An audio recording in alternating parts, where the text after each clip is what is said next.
Alors, Pier Giorgio Frassati est un jeune laïc dominicain et étudiant qui est mort en 1925 à l'âge de 24 ans.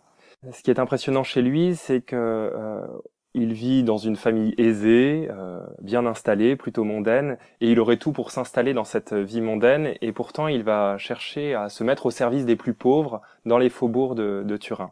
L'Italie de l'époque est dans une situation assez complexe. C'est un jeune État, la Première Guerre mondiale vient de se terminer, Mussolini va arriver au pouvoir, la ville de Turin est en plein développement, très riche, mais en même temps elle laisse des ouvriers dans des faubourgs misérables. Et cette situation va beaucoup marquer Pier Giorgio, notamment parce que son père est le plus jeune sénateur d'Italie, il est en même temps ambassadeur à Berlin, donc toujours au contact de ces questions politiques. Il y a plusieurs points qui me semblent intéressants chez Pier Giorgio et qu'on peut retenir pour nous aujourd'hui.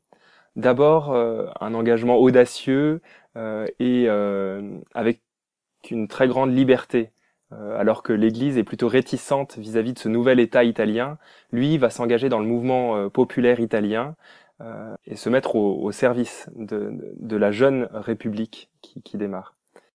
Il fait aussi preuve d'un grand équilibre dans ses positions et c'est en lien avec l'harmonie de sa vie spirituelle.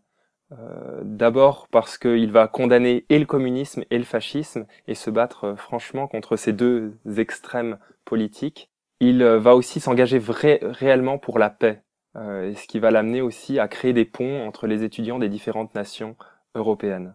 Et puis, un dernier point qui me semble intéressant, c'est que cette vie politique, cet engagement est toujours animé par sa charité, par sa vie de foi, et ne s'en détache jamais. Il n'y a jamais de séparation entre sa vie politique et sa vie sociale, et son engagement social.